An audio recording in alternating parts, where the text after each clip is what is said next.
You are watching us live here at Humanist TV Africa. My name is Katom Katsa.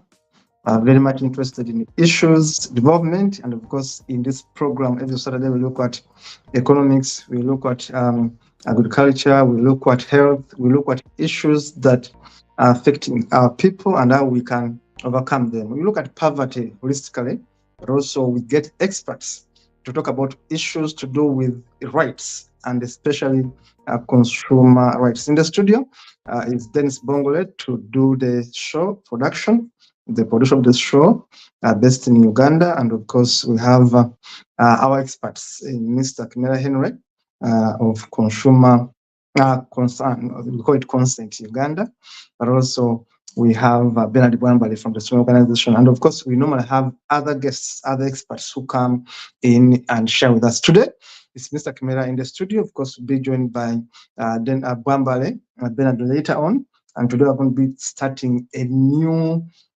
topic, which is going to be serialized, and we shall be talking about food safety concerns. Welcome, Mr. Kimera, and please let us have a look at what we are going to be looking at this month. Yeah, thank you very much, Kato, and thank you very much, Dennis. Plus all of you, our audience, wherever you are in the global world or globally. It is a great honor having you every Saturday.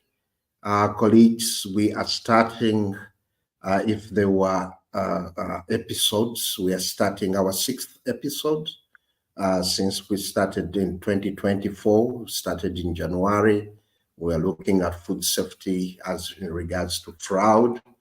Then in February, we had food safety still in the aspects of aflatoxins or microtoxins. Then we went in to the general month of consumer awareness, Consumer Rights Awareness Month. That was of March because there was a World Consumer Rights Day on 15th March and also many other commemorations. Then in April, we switched and opened up another series or episodes. We were looking at agroecology, and we ended it last week that we looked at a series of aspects in agroecology about soil health, aspects to do with organic agriculture. We looked at other aspects of using our looking at indigenous foods, the good practices, and we ended up with circularity as one of the principles of agroecology. So this month, as a new in the series, we are looking at food safety, be prepared for the unexpected.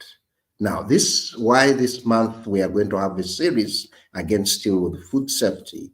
It is a month at Consent that we have dedicated to be a food safety month. Apart from that being why is it a food safety month? On 7th June, it is a World Food Safety Day, recognized commemorated every year on 7th June, globally. This was due to the United Nations Resolution Assembly accepting to recognize the 7th of June as a World Food Safety Day, to continuously educate the different players or consumers, food businesses, and governments of their responsibility. All these years, different themes have come on board, and one of the everlasting theme will always be food safety is everybody's business. But having said that food safety is everybody's business, so that's why we do it every month on 7th, we commemorate it, and this year it will be commemorated on the 7th, and this is why we are dedicating this first day of June to kickstart our series of activities at Consent, with this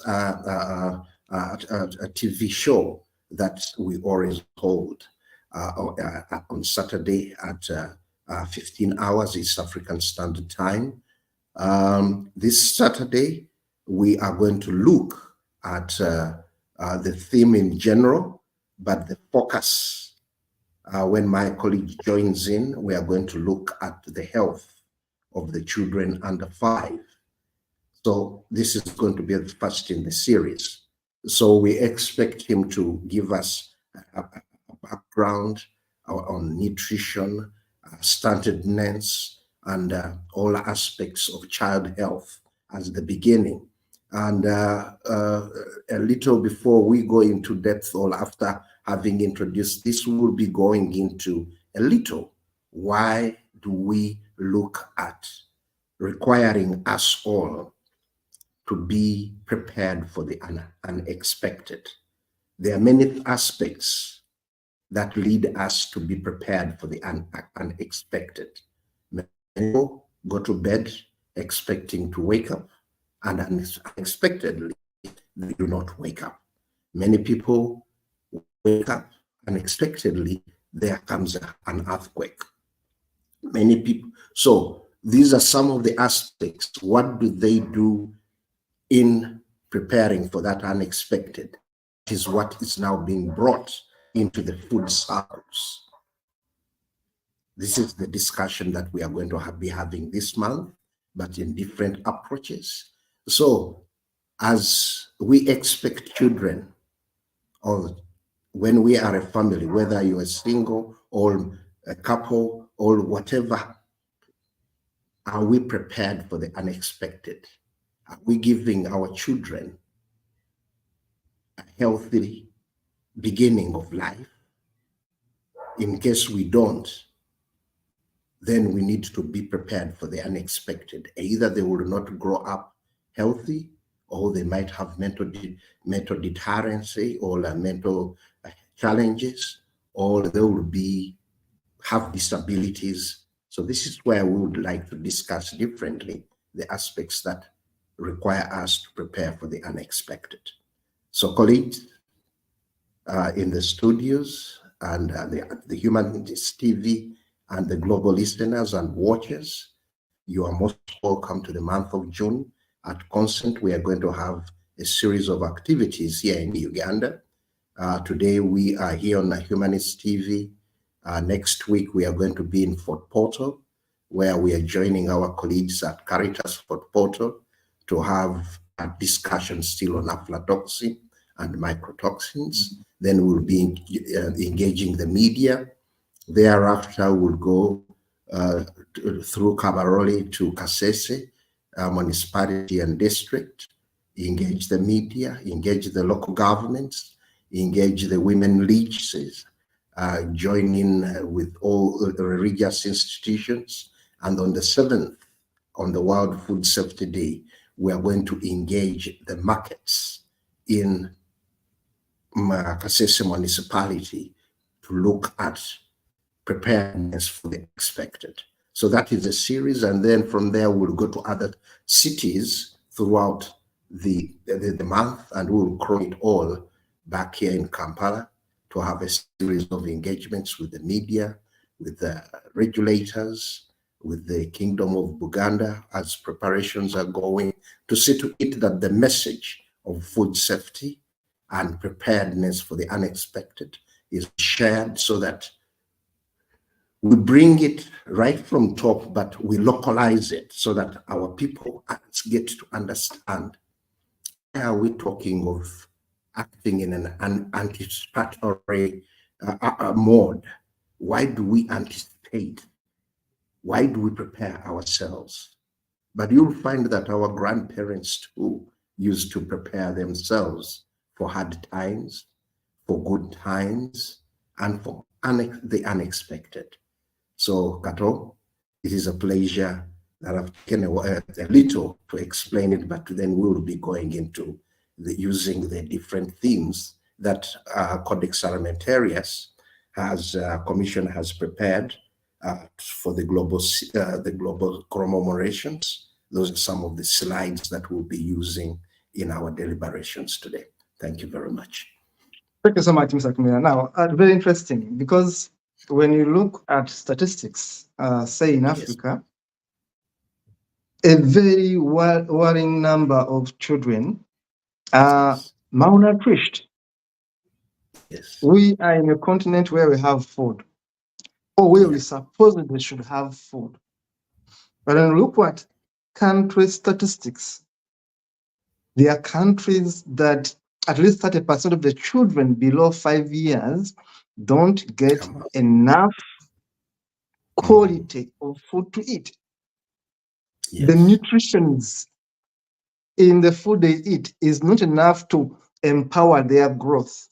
And I know scientifically that a child is mentally able to make it better before 5 years. The brain works so well, the brain growth, the physical growth and all that. So it's important to feed this child better food well packaged with the nutrients that this child needs are enough. Now, when you look at countries like Uganda and look at some regions, you're going to be worried, because you're going to see that some regions, basically about 20% of children below 5 years are stunted, poorly fed. Now, when you look at other countries, of course, there are countries under war in West Africa, in the whole of Africa and others. So even the statistics show that the challenge becomes bigger. 40% of the children below 5 years are poorly fed, are malnourished. Now, today's topic is very important. When we talk about food safety and how it impacts on the growth and development of children, because as we said, that our development of a child is so crucial that before 5 years, the brain is forming, everything is forming. So if this child is poorly fed, we are going to get a poor person, a mature person who cannot think properly, who cannot do a few things rightly. So look at these facts and figures actually shared with us. Very interesting that, for example, that 1 in 10 people worldwide fall ill from contaminated food each year. And they are saying that there are 200 diseases caused by eating food contaminated with bacteria, viruses, parasites, or chemical substances such as heavy metals, naturally occurring toxins, or persistent organic pollutants. And of course, they are saying children under 5 make up to 9% of the population of the world, but carry 40% of the food-borne disease burden. This is so important. Now, back to you, Mr. Kimera, for clarity and analysis. Thank you, Dennis, for that slide. Now, this is my worry. As people raising children in the world, because we are watched wherever our viewers are, basically, what are the silent features? What are the key issues we need to talk about as we handle issues of food safety and how they impact children? What are those elements we must look out to as people raising children in terms of food safety? Okay, thank you very much, Kato. One of the aspects I would like us to start with is to look at the general theme for this year. Even like the aspects you've brought about, a number of parents come in, before I go even further. So aspects of nutrition and aspects of child health, Bernard will handle them more appropriately than me, but I will look at the general aspects, the elements that we need to look in and at when we are looking at all these aspects is if we are to go straight to the theme of this year and all even before, is using the general aspect that food is everybody's business. But still, most of the times there is a key aspect. Who is the leader? Even if everything is food is everybody's business, but there must be a duty bearer, and this is the governance of the food system. In any given country, responsibility with regards to the food systems, aspects of food systems control is in the hands of the government. So that element of coordination, element of making sure the food is safe, element of making sure that whatever is on the market with regards to the food flow or the food value chain, right from the inputs to consumption, the duty bearer has a major role to play, because they will allow the products to get onto the market. They will, whatever as inputs, making sure that they are safe, they are of good quality. Then the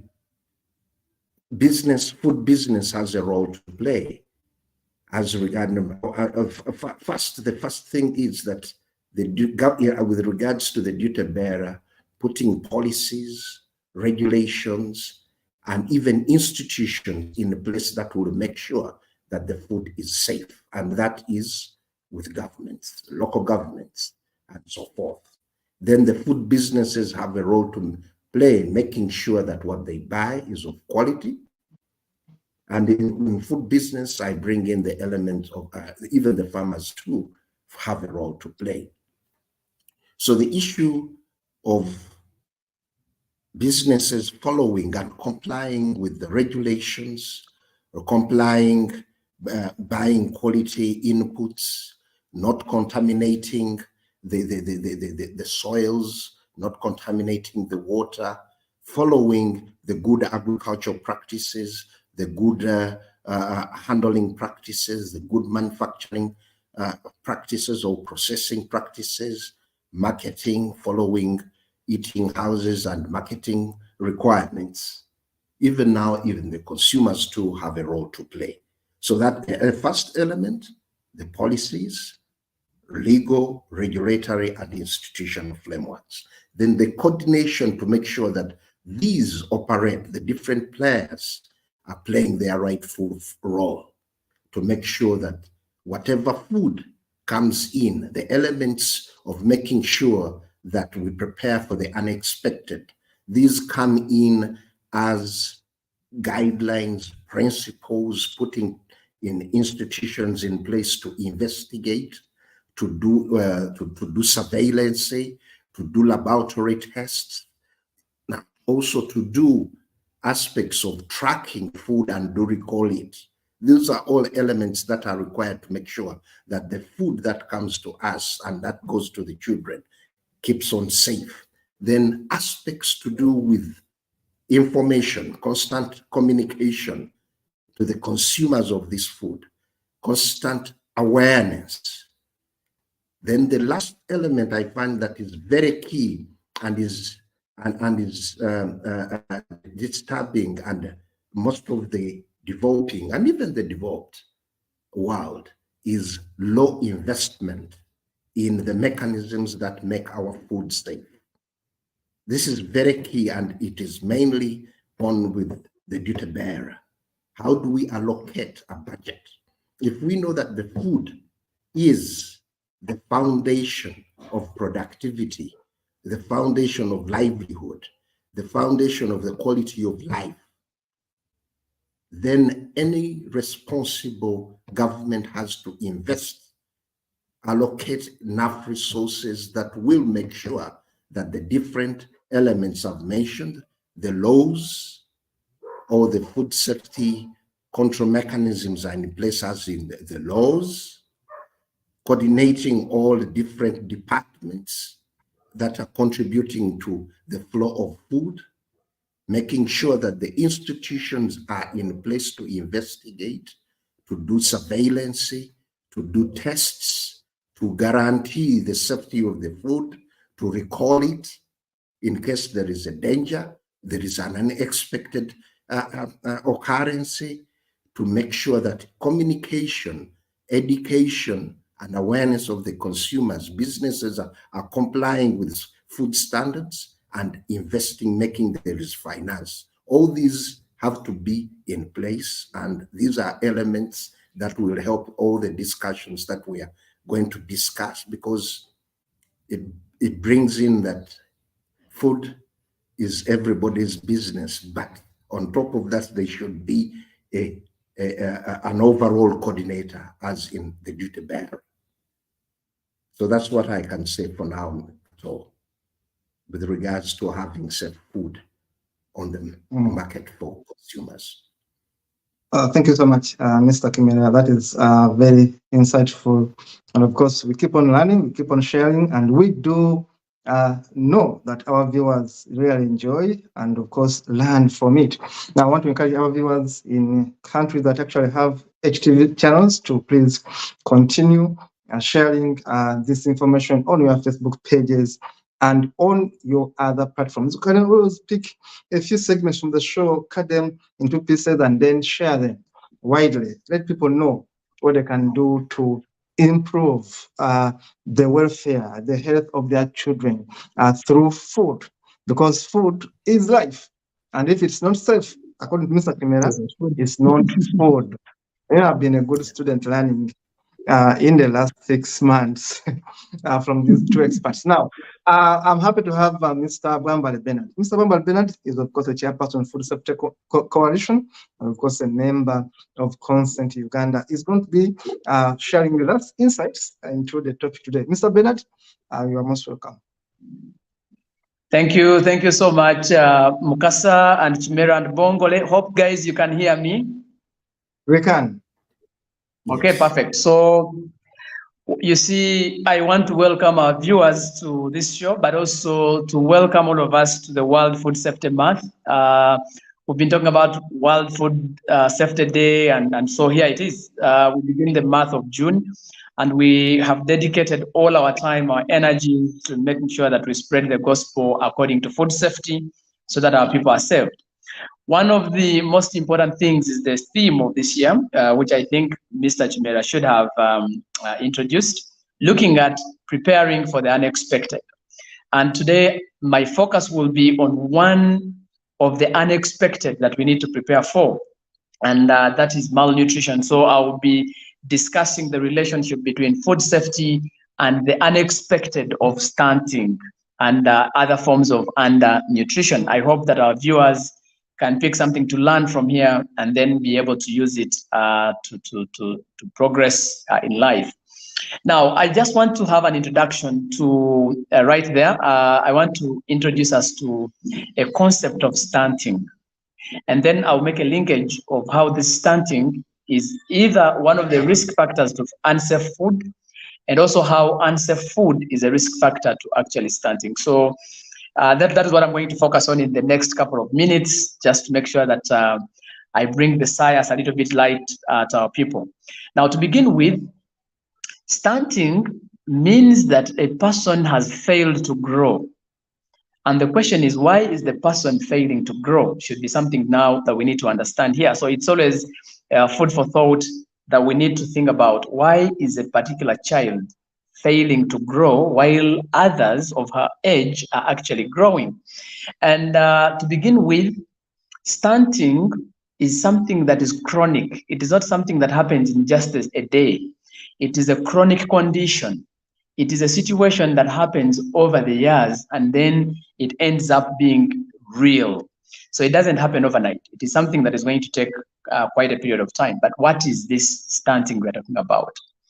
When a mother is pregnant, the first 9 months of her pregnancy, the child is developing different organs and different body parts and everything is forming during the 9 months. And 9 months are literally 270 days. So if a child is born without the ears, or if this child is born without the nose, or the child has no eyes, it means they will never form, because the formation happens during the course of pregnancy. Now, the formation happens inside the womb of the mother. So you don't expect that once the child is born, then the parts which have not formed will form. No, once you are born without a particular part, it will not come, because the formation period ends within the 270 days, which are actually equivalent to the 9 months of pregnancy that the mother will be carrying. That is for starters to begin there. But what is facilitating the formation of organs is actually food, the nutrients available. The moment the nutrients are not available, formation doesn't happen the way it should happen. Therefore, each pregnant mother is supposed to have adequate nutrition. And what are we calling adequate nutrition? They are supposed to be having meals that are nutritious enough. And remember, the food which is nutritious must just be safe. The moment the food is not safe, this mother, however nutritious the food is, the mother can even have a miscarriage. Or the mother can have a stillbirth. Stillbirth means that the mother gives birth to a dead baby. So some of these things happen and people think maybe there was a friction here and there. No, sometimes these kids die because they are starving. They have no nutrients. Or if they have the nutrients, the mother has consumed unsafe product.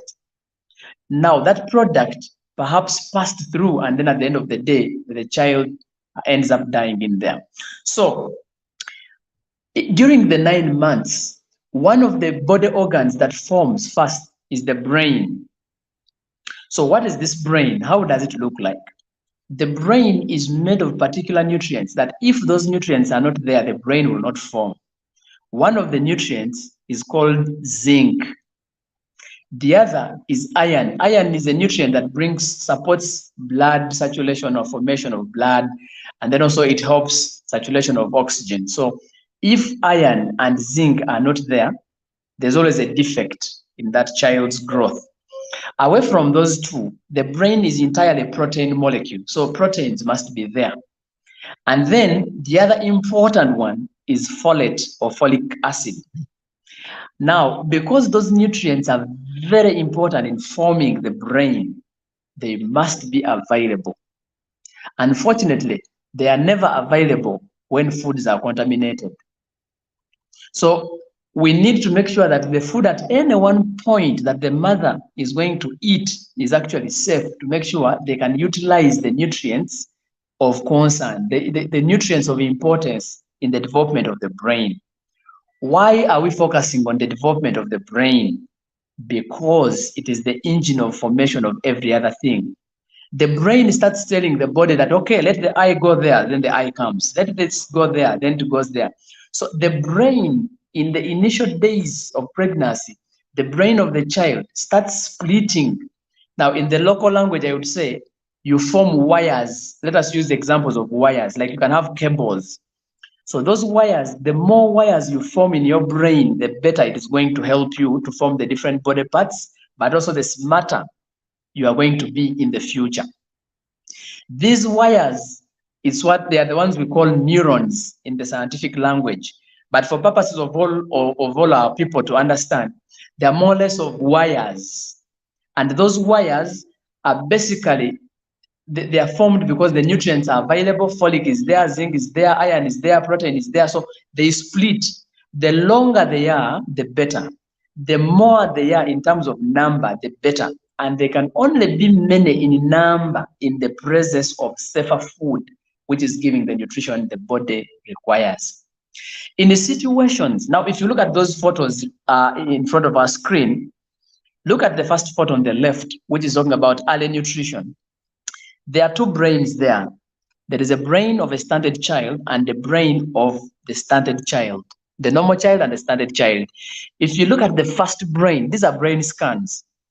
The brain of a stunted child has fewer neurons. And if you look at the frontal part of the brain, actually there are no neurons. Now, if a child has such a brain, it means that if you give birth to this child, they will have minimal to comprehend because the wires are less. So the more these neurons are like transmitters of information. It's just like you have a child and you tell the child, okay, go and buy sugar, salt, oil, and all this. You give them a list of 10 items. In just a second, they cannot remember them because the brain neurons are fewer, and so they can only master a few things. In the situations where this baby is born, If there are fewer neurons, the child will have delays in doing everything. Time for walking comes, the child is not able to start walking on time because the neuron that is supposed to tell the body that, oh, wake up, it is time for starting to walk, is not developed. It is time to start sitting. The child is not able to start sitting because the neuron or the wire that is supposed to instruct the body that, oh, look here, my friend, it's time to start standing, the wire is not there. Just go a little bit to the first slide so that I explicitly take the viewers through. So you realize that time for standing, the child is not standing. Time for sitting, the child delays to stand. So they can stand, but they delay. So the delays come because the neurons of the brain are not fully formed to inform the body early enough to undertake a particular step in which they have reached. Now, in a situation where that child who has this stunted brain grows and goes to school, the time they reach P4 or maybe P3, let us say P4 or P3, when things start becoming a little bit tough, the subjects are increasing, this child's brain is not able to comprehend science, mathematics, social studies, English, etc. The brain is not there to comprehend all those elements. And so what happens is that this child can repeat a class 3-4 times. And at the end of the day, they feel like they are old, they have overgrown in the school, and they end up dropping out. So a parent is investing in school fees of a child whom they failed to feed on safer food while they were in pregnancy period. So at the end of the day, this child drops out of school at 15 years. So what happens is that if she's a girl and she has dropped out at 15 years, she goes to a trading center in her village. Of course, now she's tired of school. First of all, she will not get a kind of good employment. Even if you give them a business, they are not thinking to run the business. Even if you do, so they are less productive. In other words, they are less productive. So at the end of the day, you have less productive children who have not grown well, they have not met their height for age, and so they have complications. The other challenge is that now, the moment she drops out, she goes out there and she meets a boy of her caliber who also got stunted. Now they start discussions at a village level and they end up marrying each other at the age of 15. That is how stunted growth has a very big contribution to early teenage motherhood or pregnancies. Now, this mother becomes pregnant at 14 or 15 years. The husband is 17 or 15 as well. So these are all adolescents. They don't know what to do. They don't know where to go. And some parents are mean that they will chase them away from their homes. And at the end of the day, 2 stunted parents end up giving birth to a stunted child. Now, that stunted child, the process continues and continues and continues, and at the end of the day, you have a lineage of stunted family. Now, because they have not gone to school, they are not able to get good jobs, they even don't have the reasoning to do business. There is a lot of science that has indicated that many of the stunting is a risk factor to non-communicable diseases in the future, because many of the stunted children, they don't have developed immunity to sustain them from illness. So they are always sick, they always get sick.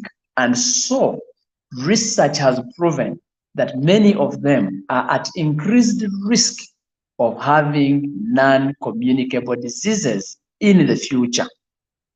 And that is why then we realize that nutrition is the foundation of every sustainable development goal. It has been proven that every time you invest $1 in nutrition, now nutrition means giving food that is actually nutritious and safe. That is what we call now nutrition. There's no nutrition without food safety. So the moment it's not safe, it's not food, and so it is not giving the nutrients. So when I'm talking about nutrition, it means you're giving people food that is nutritious and safe. Investing only $1 can give you a return of $16. Now, which kind of investment have you ever seen that you're investing $1 and you are able to get $16? Meaning that nutrition is at the heart of investment. Unfortunately, many governments, many households, many communities are not investing in giving people healthy and nutritious food. Now, every time a pregnant mother consumes high levels of aflatoxins. Of course, aflatoxins, as you go back to we had a whole session on aflatoxins. These are poisonous chemical compounds in food. They come there because of poor handling of food. The food ends up having mold, and this mold is continuously consumed by our children, and then these children end up failing to grow because the nutrients in those foods that are affected by mold, the bodies are not able to use that kind of food. So at the end of the day, a baby has grown feeding on aflatoxin milk, feeding on aflatoxin maize, finding aflatoxins in the mother's breast milk or in the cow's milk, and at the end of the day, aflatoxins hinder the absorption and utilization of the key nutrients that I talked about up there. So consuming food that is high in aflatoxins is a very big risk factor to failure of the body of the child to utilize the nutrients.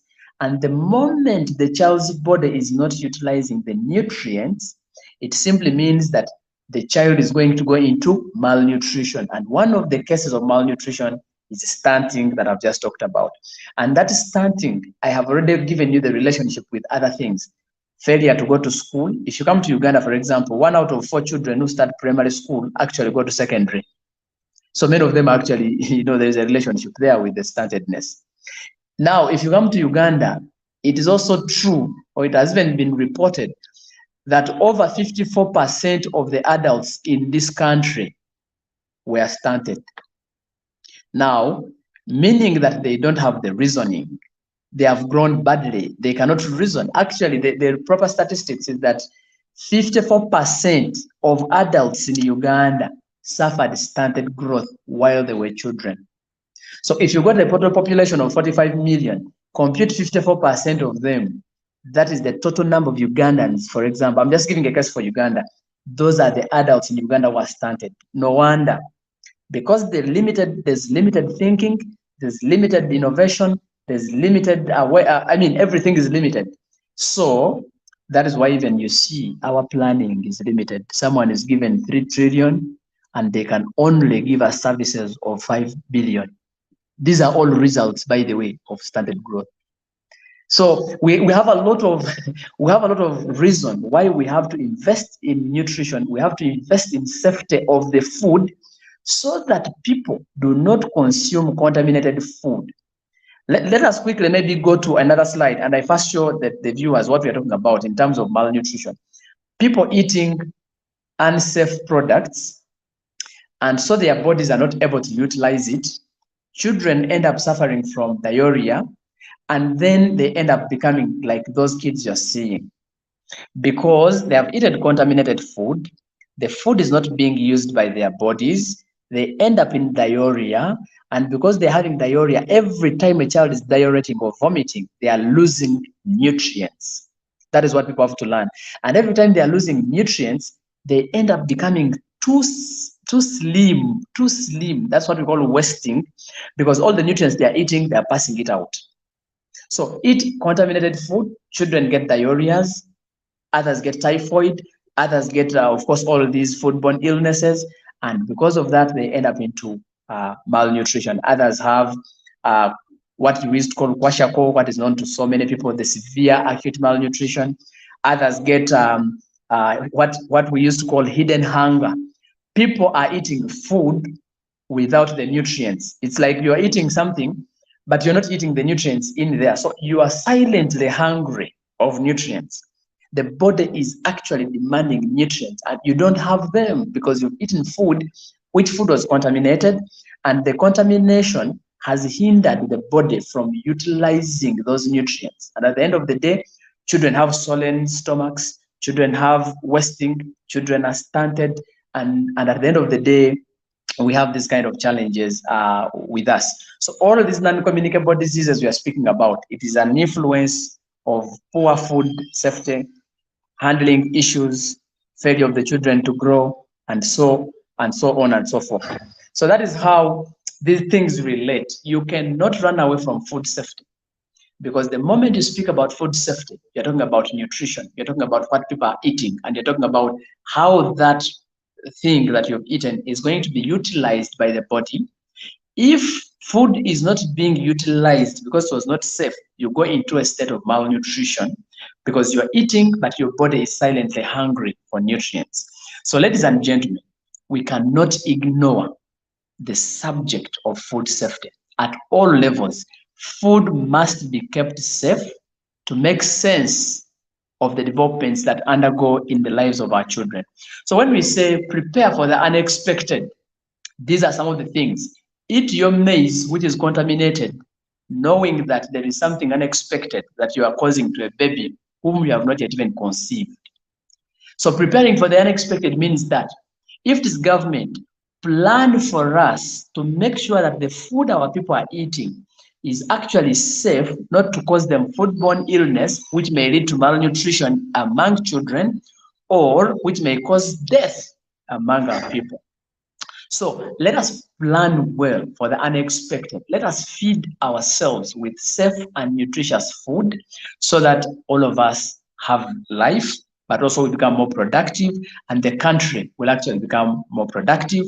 Invest in safer food so that we have more people who are productive to think for the country, to innovate for the country, to develop the country, and all of us will be out of this poverty stuff. So, ladies and gentlemen, this is the background or the introduction that we can have on the impact of food safety on the growth and development of our children under the age of 5. By the way, what I've just left out, and maybe I can conclude with it before the colleagues, once a child gets stunted in the first 1,000 days of life, we have nothing more to do. What are these 1,000 days? The first 270 days, which are the 9 months of pregnancy, plus the first 2 years after birth. 2 years after birth is equivalent to 730 days. So when you combine 270 days of pregnancy plus the 2 years, which is 730 days, it gives you the 1,000 days. Why do we talk about 1,000 days? Because the brain is no longer forming.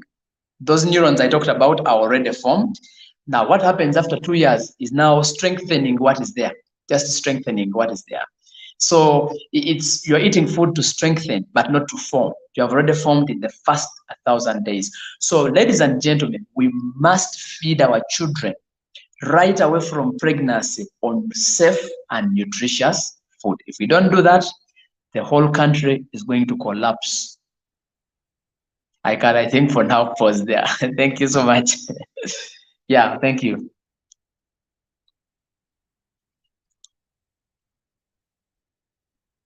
Mukasa, you have to unmute. Somehow we are not hearing you. Yes.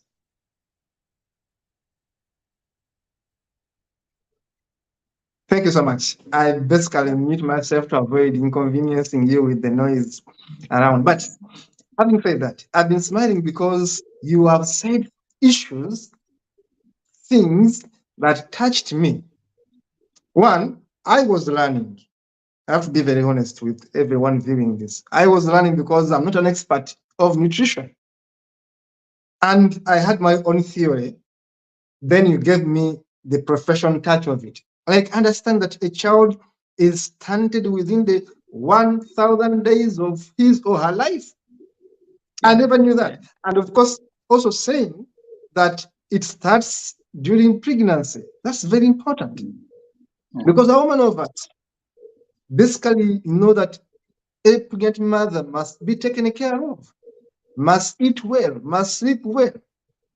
How many of us have been working with the NGO world for many years, and I've been seeing young mothers, girls 12 years, 13 years, 14 years, in our charity organization, we are taking care of them. A girl, a teenager, 13 years, is having a baby, is pregnant. Now, what does the 13-year-old girl know about pregnancy, about motherhood, about feeding? No, it doesn't surprise me when you say that 54% of adult Ugandans had a strategic growth. It doesn't surprise me at all. Why? We have the highest number of teenager pregnancy in the region. We have lots of people that get pregnant out of accidents. In other words, unplanned babies. I'm lucky I was not unplanned because I was number 6. So it means by the time they had me, they had agreed. But in most cases, the firstborn is an accident. In most cases, the firstborn is an accident. You simply see someone come and say, now we have got a problem. Now, so I was not surprised, but I was worried. How dare we have 54% of Ugandans having a strategic growth? And you said critically aware that even critical thinking is affected, which is a fact. True. That if someone is not well raised as a fetus in the womb of the mother doesn't feed well. Even when this kid is born, is already affected.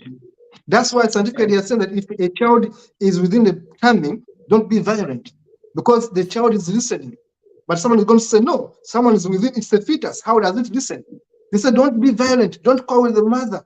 Give the mother time to think. Give the mother free stress.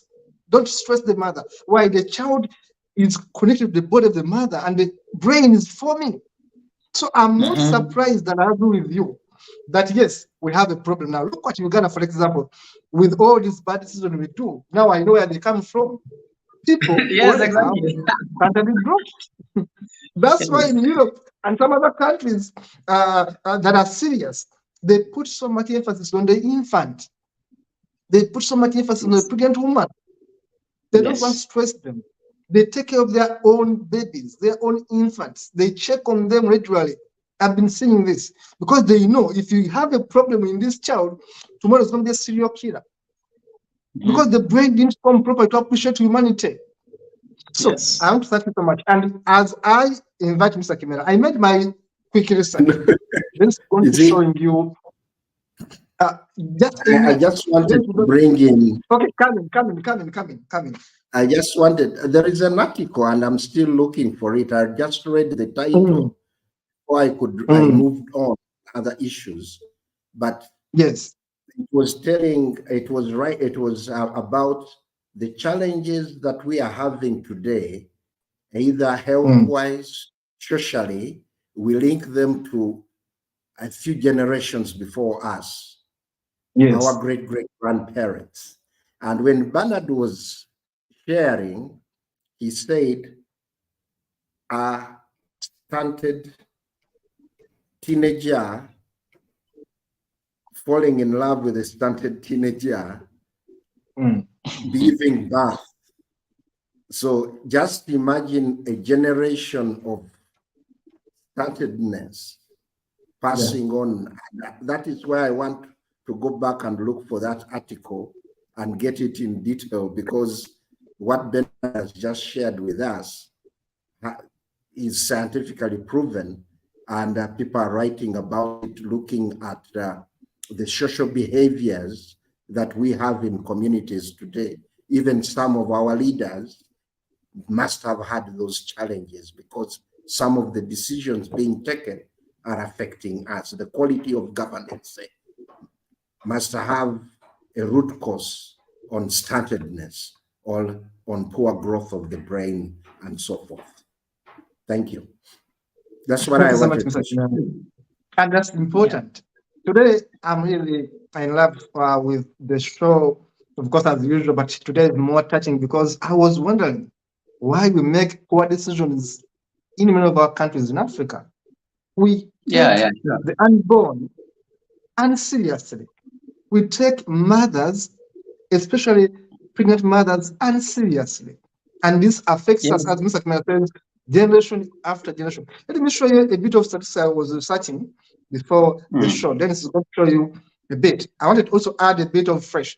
Now, when you look at the stat right there, I got this from the African Union, but of course it's a report which is a combination of data I got from UNICEF, World Health Organization, and World Bank. And it's just 2013, as you can see, they are comparing a number of years. But I wanted to tell you that when you look at this data, they were saying that worldwide, children who are stunted and they are below 5 years are 22% worldwide. Yes. When you look at the last year, here the figures are for years before that, but the last year, that is 2023. But again, they were showing that in Africa, the problem is even bigger. It is 30.8% by last year, by 2023. Now that is even one. And they went ahead and even broke it down to Central Africa, Eastern Africa, Northern Africa, and Southern Africa, and other regions. And what was surprising that the problem was much bigger in Central Africa, with by last year's start, it was 37% stunted children below 5 years. 37%. Now, which type of future are we raising? Now, Eastern Africa had 31%, and then Southern Africa had 36%, and Northern Africa had 27.4%. Now, that was the start I want to share with you, and it worries me. There is another figure right there that is going to be showing you. It worries me because they go ahead and show you country by country standard children before below under 5 years. Under 5 years. Who are they? What are the numbers? Which countries are being affected? When you look at these countries, you are going to see the entire Africa. You are going to see that Uganda is not doing better. Angola is doing even worse. And other countries like Southern Sudan are doing even much worse. Now, that is the table I wanted to show the viewers. To begin taking feeding a pregnant woman very seriously. To begin taking feeding a child before they make 5 years very seriously. Because once you mess up, you are messing up not only the future of that child, but also what will come from that child.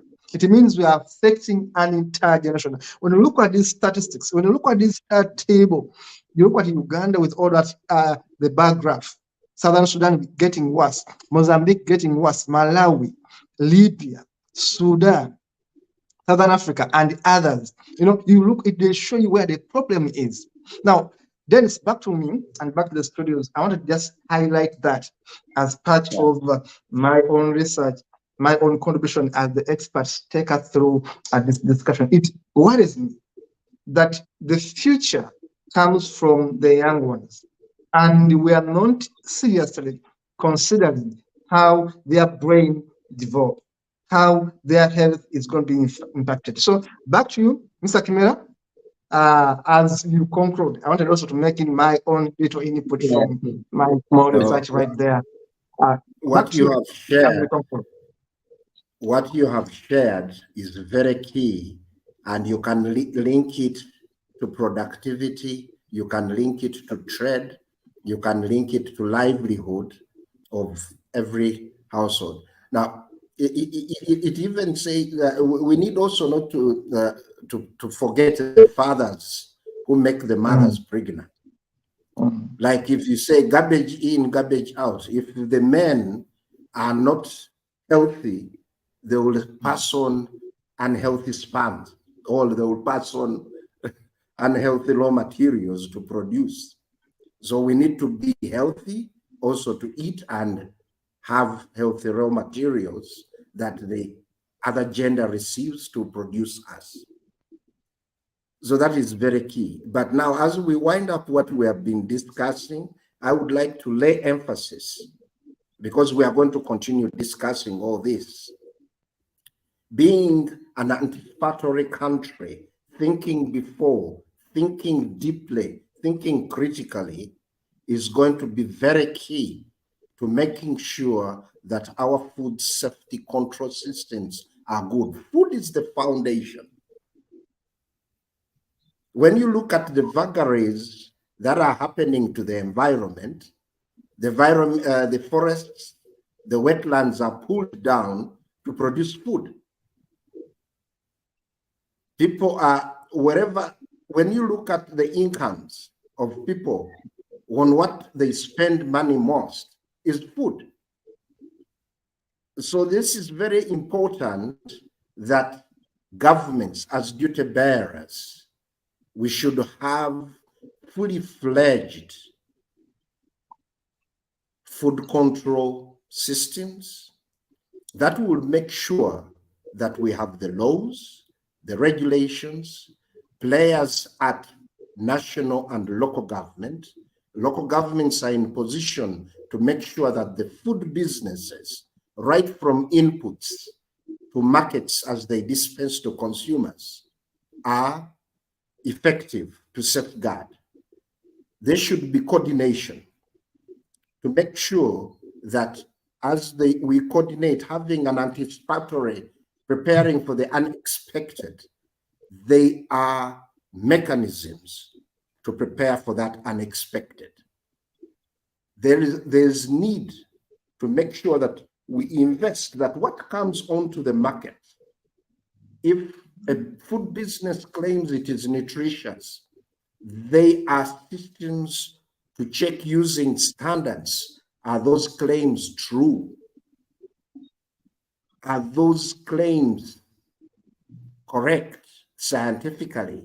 Are the labelings correct? Because that is information to the consumers. In case it is not correct, there are surveillances, there are aspects to do investigations to recall that food. And then there will be very key to communicate to consumers. So in these modern times, food, whether bought physically or online, it needs to be safe. But aspects that are leading, things are no longer that normal as we might think due to the global nature of aspect of the food saturation. The insurgencies are also making it even worse because you end up feeding on food aid or on donations, which donations you might not even know if the food system is not strong enough or fully fledged to get to know when was this food produced, is it of quality? So these are very key aspects that we need to have in place.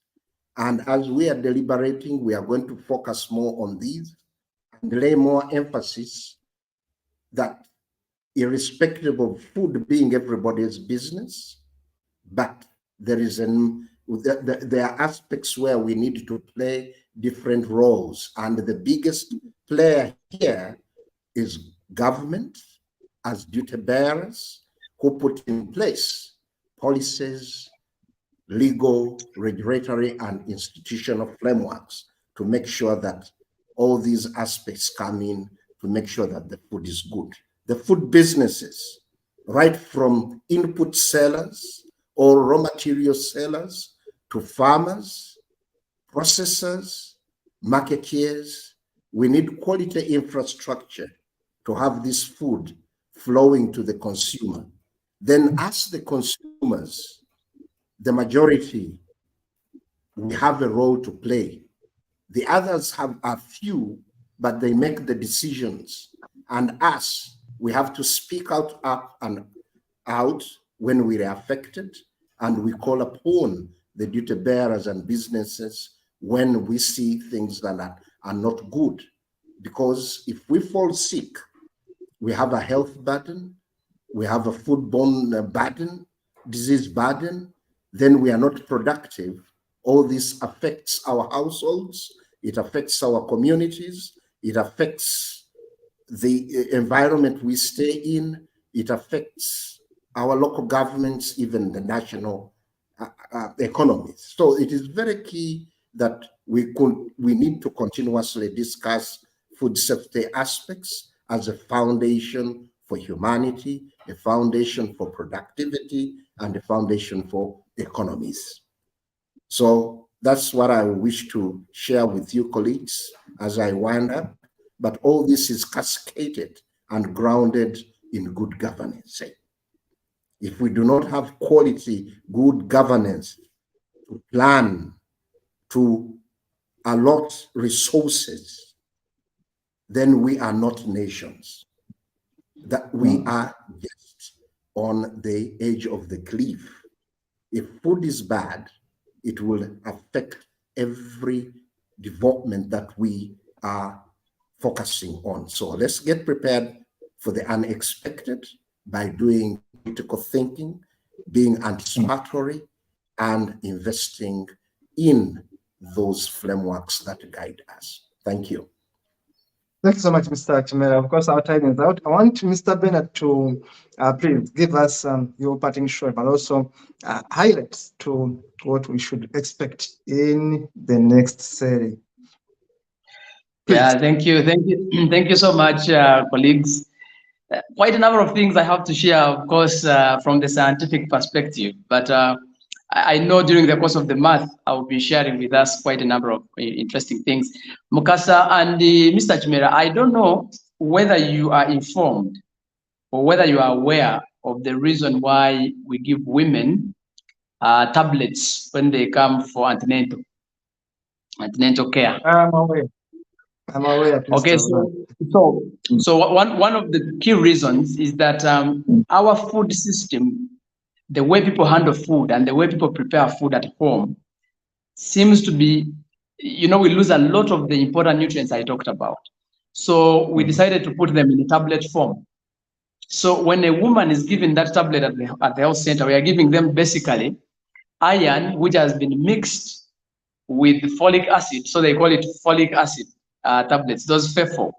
And then the binder we use there is zinc. So you're basically giving them the nutrients to go and support the brain development, because the food they are eating is literally not having those nutrients. Because people are in chips and chicken, which has already been, spoiled by transformer oil and whatever. So to avoid that risk, we tend to have a tablet called FEFO, the iron folic acid tablet, so that a woman, even when they don't have the food rich in these nutrients, but at least let the child not starve of these nutrients. So we give them that kind of tablet to go and support the baby. Unfortunately, many of them throw them away, and babies suffer locally like that. The other scientific thing that maybe I wanted us to also know is that if you're eating food as a man, the body will find a way of using it well. If you eat the same food with a lady, the bodies are designed in such a way that ladies will store particular nutrients, zinc, folic acid, and iron. They will be stored there. For you eat your plate equivalent to what the lady has eaten, your body will spend it. Whereas the woman, she will have an expenditure and a saving. Now, what she has been saving over the years is just preparing her for that day when she will become pregnant. So at 20 years, science shows that at around 20 years, the nutrients that this girl has been saving over the years are now ready to be used by the fetus. So that's why a lady is literally supposed to get pregnant at about 20 years and above. So when a girl gets pregnant at 14, the other nutrients are not yet locally available for the body to use them to develop the kid, the fetus. So all those challenges come in now, around now, stunting and all this. So you can imagine, by God's grace, you have a minister who is stunted. Which kind of reasoning is this person going to have? And so if also you go back and look at how our country is reasoning, you look at people in offices, you will just know the standard levels. Two, when you look at the non-communicable diseases, in Uganda, we are now at 33% of people having non-communicable diseases. Imagine 54% are stunted, but 33 are having non-communicable diseases. So you see, there is already a relationship there. So as long as we don't correct the food systems and we focus on food safety and nutrition, we are going to be doomed. In Uganda, Mr. Chimera remembers, last week, we had a national nutrition forum. And at that forum, the ministry itself, these are not my words, the Ministry of Health reported that out of all the interventions of the Ministry of Health, nutrition has the least budget. And yet it is the risk factor to all the problems under Ministry of Health. Then you can imagine the level of the reasoning there. Why the cause should have minimum budget compared to other things. So, ladies and gentlemen, as we end the show, I want to implore all of us to have a huge investment in nutrition, in food, so that we have a future. If we don't do that, we are going to have a collapsed future. And so I want to appreciate you, but next weekend, we shall still come back to reflect on now what do we need to do to improve both food safety and nutrition. How do we keep merging? How is nutrition related to food safety? How do we ensure that if food safety is not there, nutrition is not there? So we shall keep on getting those correlations. we shall be sharing out the theme, of course, after, but it's all about nutrition, relating it to food safety. What is this relationship?